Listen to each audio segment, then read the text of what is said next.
YouTube, and I am here today to be sorted into my Ilvermorny house. Now if you don't know what that is a new feature on the Pottermore site where just as you can be sorted into your Hogwarts house, you can be sorted into the Ilvermorny house, which is the North American School for Witchcraft and Wizardry.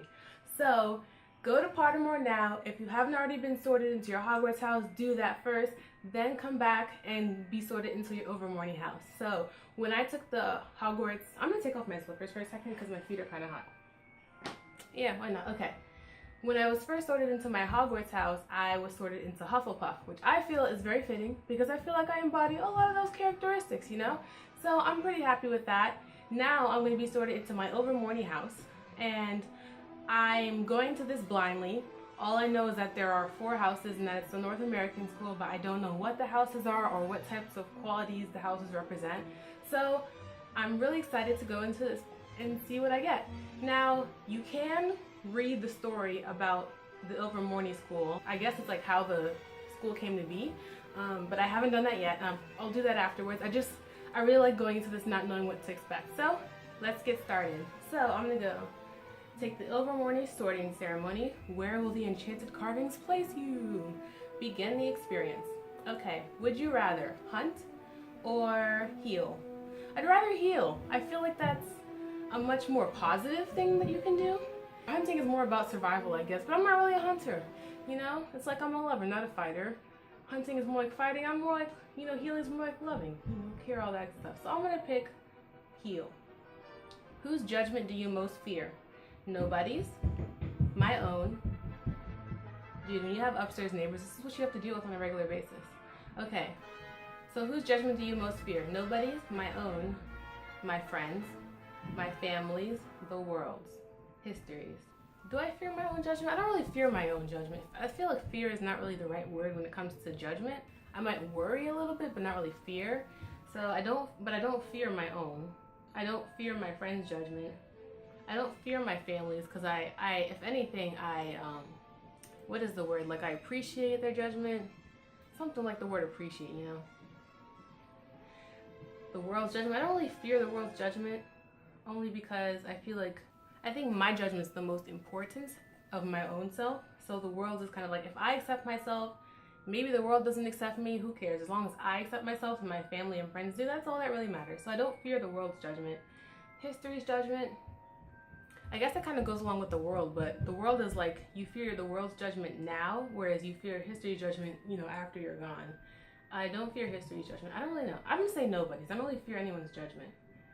Maybe like my boss at work, does that count? Not my boss, but like, you know, like in that kind of scenario, I feel like if anyone's, you fear your bosses because they are the ones that, they rate your performance, they're in charge basically of your paycheck, you know, whether you not get one. So, next question. My beliefs are, hard one, who I am, constantly evolving, few but strong. I'm torn between who I am and constantly evolving. I'm gonna say who I am. I don't know if they're constantly evolving or not. I feel like every now and then I might get like a new belief after I go through an experience, but I don't know if they're constantly evolving, like constantly. So I'm gonna say my beliefs are who I am. Think of the question you would most like answered by a person or an all-knowing being or device. Which of the following most closely resembles the answer you'd like to hear? So what question do I want answered?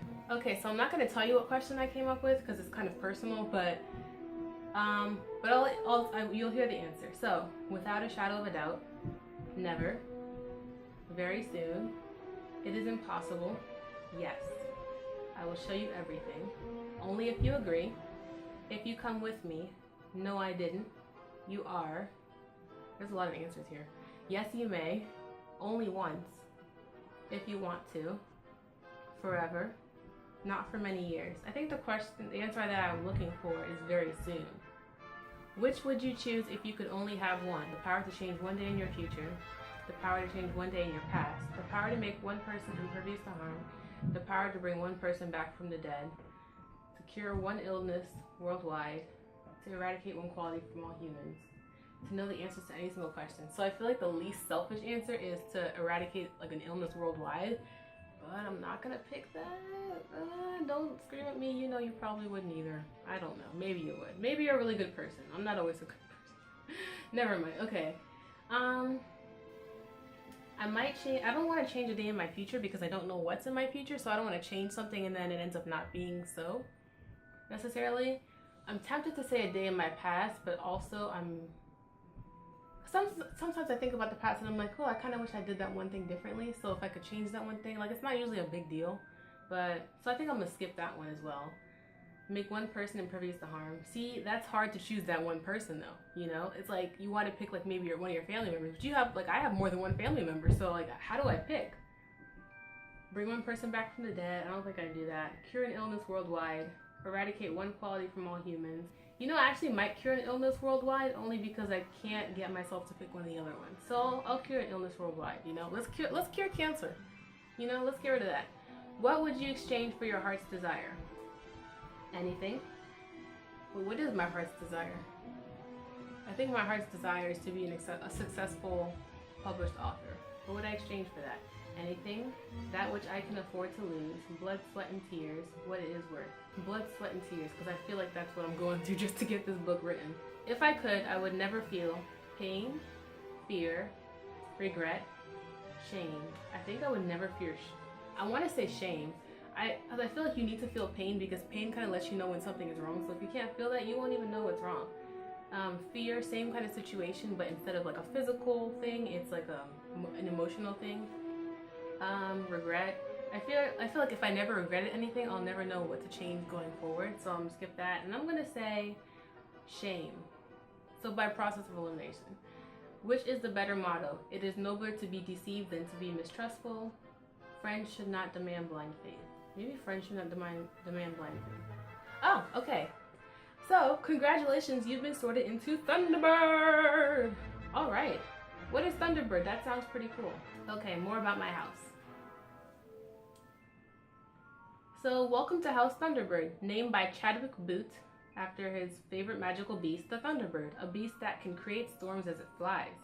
That's pretty awesome. Thunderbird House is sometimes considered to represent the soul of a witch or wizard. It is also said that Thunderbird favors adventurers. Alright!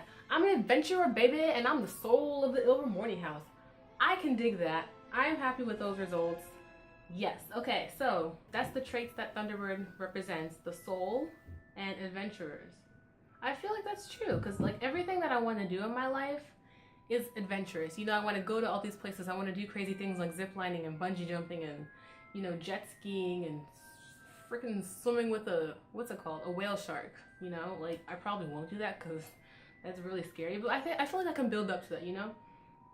Because like I've been traveling my entire life, so I'm not done yet.